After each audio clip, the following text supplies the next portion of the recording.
Inaccessible content refers to text or images that can't be highlighted or copied directly, such as content in ebooks or scanned documents. With ProStudy's image capture and OCR feature, you can easily capture and organize this type of research. To begin, navigate to the web page or file you want to capture from. From the ProStudy browser extension, select the Image OCR Capture tool.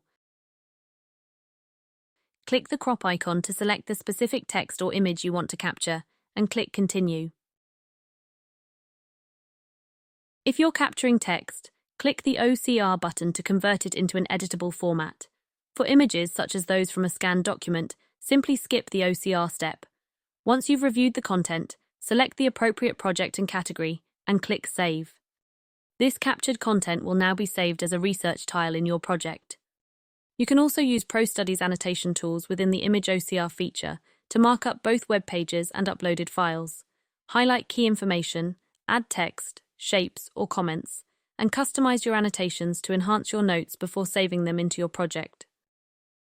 Utilizing the Image OCR Capture feature allows you to capture content from any source, ensuring your research is complete and accessible.